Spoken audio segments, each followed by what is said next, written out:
I always thought the worst thing a family could do was forget your birthday. I was wrong. The worst thing is flying halfway across the world, heart pounding with hope, only to be told by your own parents that you're not welcome, then discovering days later that they've left you with a $38,000 bill for a wedding you weren't even allowed to attend. But let me back up, because the way this story unfolds is nothing like you'd expect.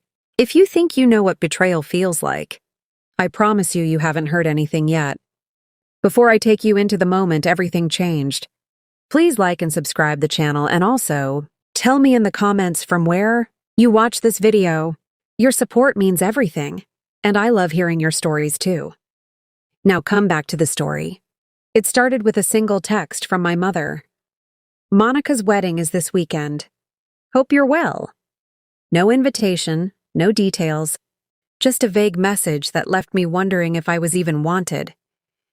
Monica is my younger sister, the one who's always been the center of every family photo, every holiday, every whispered conversation. I'm the older one, the responsible one, the one who sends money home and never asks for anything in return.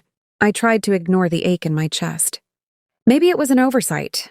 Maybe the invitation got lost. Maybe, just maybe, this was my chance to finally be included. So I booked a flight, 18 hours, 3 layovers, and a suitcase full of hope. When I landed, exhausted and anxious, I went straight to the hotel. I called my parents, but they didn't answer. I texted Monica, but she left me on read. Still, I put on my best dress, grabbed the gift I'd spent weeks picking out, and took a cab to the venue. The building was stunning. White marble steps, golden lights, music floating through the air. I could see Monica through the window, radiant in her gown, surrounded by friends and family. For a moment, I let myself believe I belonged there. Then the doors opened, and my parents stepped out. My mother's smile was tight, my father's eyes cold. "What are you doing here?" she asked, her voice barely above a whisper. "I came for Monica's wedding," I said, trying to keep my voice steady. "You weren't invited," my father said, his tone flat. "This is a family event. Please leave." I stared at them, stunned. "I flew 18 hours. I'm your daughter." My mother's lips curled. "Not today. Today you're not family." I wanted to scream, to beg, to demand an explanation. But I just stood there, frozen, as they turned their backs and walked inside. The door closed, and I was left alone on the sidewalk, the sound of laughter and music echoing in my ears. I wandered the city for hours, numb and disoriented. I checked into a cheap hotel, turned off my phone, and lay awake all night, replaying the scene over and over. I thought about calling a friend, but what would I even say? That my own parents had shut me out? That I'd crossed an ocean for nothing? The next morning, I tried to convince myself it was a nightmare. But the ache in my chest was real, the silence from my family deafening. I spent the next 2 days wandering the city, avoiding the wedding photos that flooded social media, trying to make sense of what had happened. On the 3rd day, my phone rang. It was my mother. I almost didn't answer, but curiosity got the better of me. "Hello?" I said, my voice barely above a whisper. She didn't waste time. "The bill is $38,000. How will you pay?" For a moment, I thought I'd misheard. "What are you talking about?" "The wedding bill," she snapped. "The venue, the catering, the flowers. It's all in your name. You need to pay it." I laughed, a sound that surprised even me. "You must be joking." Her voice turned icy. "This isn't a joke. The contract is in your name. You signed it." My heart pounded. "I never signed anything." There was a pause, then a rustle of papers. "Your signature is right here. You agreed to cover the costs." I felt the blood drain from my face. "Send me a copy." She hung up without another word. Minutes later, an email arrived, a scanned contract, my name scrawled at the bottom, the signature eerily similar to mine. But I knew it wasn't. I'd never seen this document before. I stared at the screen, rage and disbelief warring inside me. My own parents had forged my name, saddled me with a debt I never agreed to, and then shut me out of the very event they'd made me pay for. I called my mother back, my hands shaking. "You forged my signature. That's fraud." She scoffed. Don't be dramatic. We needed someone with good credit. Monica deserves the best. And I deserve to be treated like family, I shot back. There was a long silence. Then quietly she said, You always make things difficult. I hung up, my mind racing. I could go to the police. I could fight this. But part of me wanted them to feel what I felt. Betrayed, alone, powerless. That night, I started making calls. I contacted the venue, the caterer, the florist. I explained the situation, sent proof of my passport stamps, showed them I'd been out of the country until the day before the wedding. I filed a police report for identity theft. I froze my credit, flagged the contract as fraudulent, and sent copies of everything to my parents. 3 days later, my mother called again, her voice frantic. They're threatening to cancel the payments. They're saying we committed fraud. What did you do? I smiled, a cold satisfaction settling in my chest. I did what you taught me. I protected myself. There was a gasp on the other end of the line. For the first time in my life, I felt strangely calm.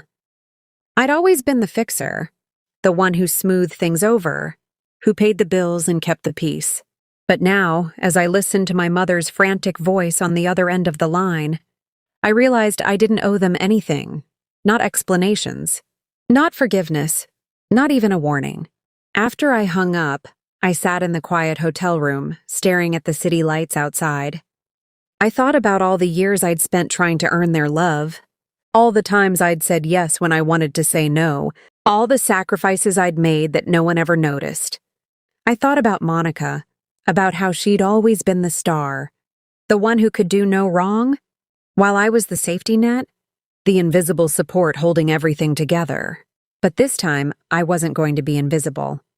I wasn't going to be the one who paid for everyone else's happiness. The next morning, I received a call from the wedding venue manager.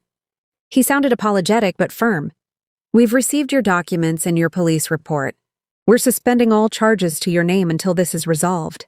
We'll be contacting your parents directly. I thanked him, relief flooding through me. For the first time since I'd landed, I felt like I could breathe. My phone buzzed with messages from my parents. My mother's tone shifted from anger to pleading. Please, just pay it. We'll pay you back. Monica is devastated. The vendors are threatening to sue. I didn't reply. I let the silence speak for me. That afternoon, Monica called. Her voice was cold, brittle. You're ruining everything. Why are you doing this to me? I almost laughed. You mean, why am I not paying for a wedding I wasn't even allowed to attend? She was silent for a moment. Mom said you agreed. She said you wanted to help. I took a deep breath. Monica, I never agreed to anything. They forged my name.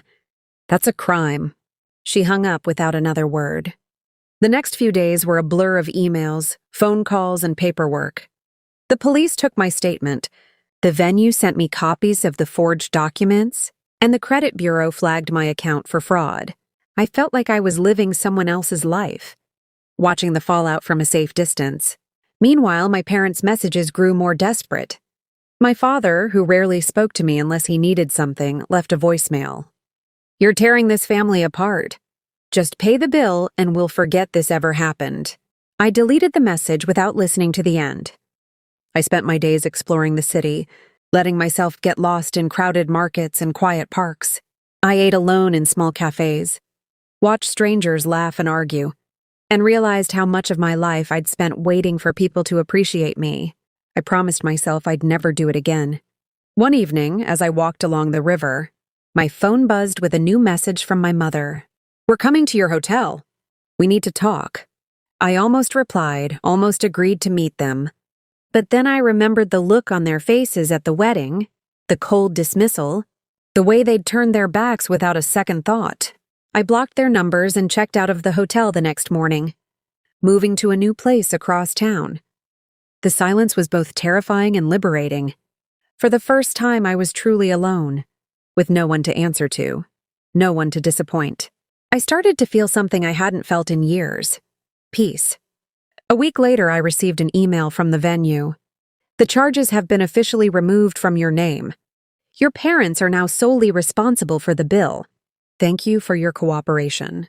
I stared at the screen, a slow smile spreading across my face. It was over. I was free. That night, I booked a flight home. Not to my parents' house, but to my own apartment, my own life. I didn't tell anyone I was coming back. I just packed my bags, boarded the plane, and watched the city disappear beneath the clouds. When I landed, I turned on my phone to a flood of messages. My parents, Monica, even distant relatives I hadn't spoken to in years. Some were angry, some were pleading, some were just confused.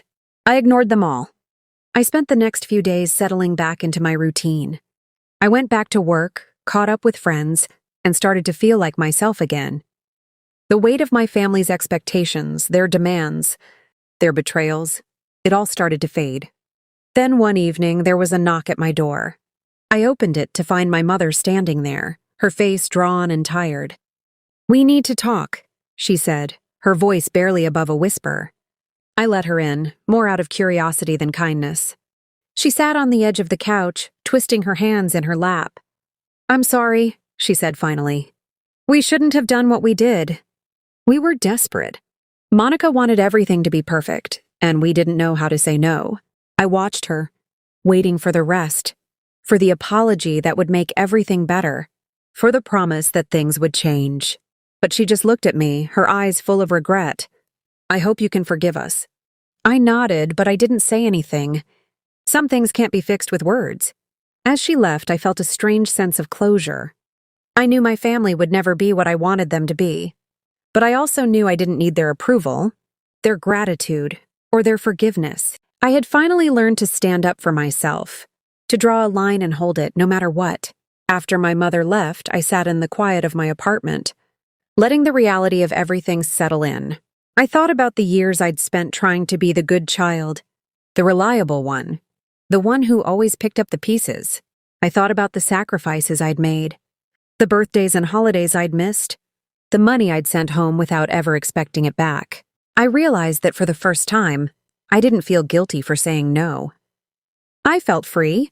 A few days later, I received a letter from the wedding venue.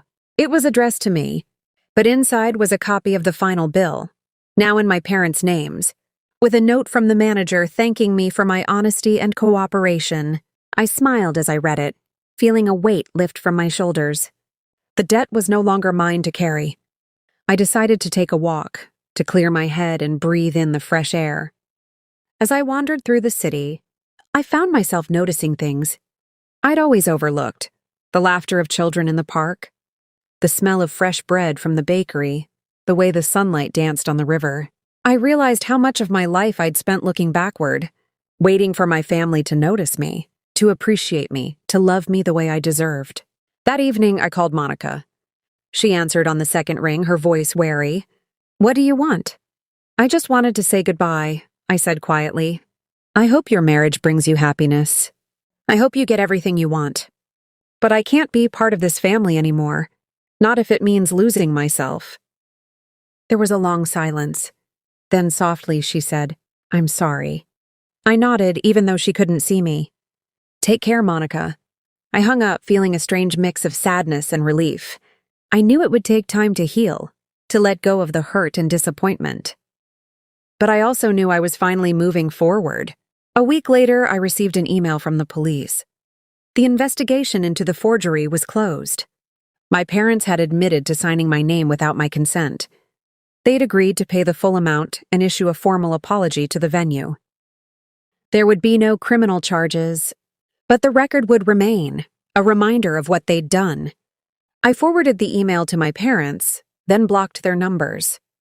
I didn't need to hear their excuses, their justifications, their pleas for forgiveness. I was done. I started focusing on myself, my work, my friends, my own happiness.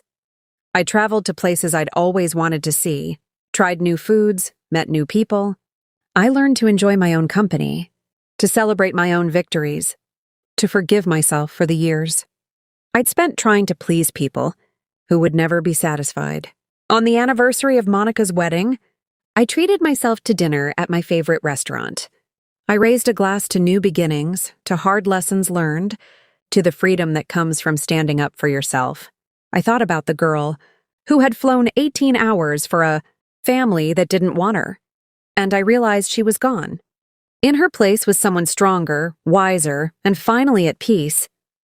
As I walked home that night, my phone buzzed with a message from an unknown number. I hesitated, then opened it. It was a simple text. "I hope you're happy. We miss you." I smiled, but I didn't reply. Some doors once closed are better left that way. If you're listening to this and you've ever felt like the outsider in your own family, know this: you are not alone. You don't have to carry their burdens, their mistakes, or their expectations. You get to choose your own path, your own happiness, your own peace. And sometimes the best thing you can do is walk away, not out of anger, but out of love for yourself.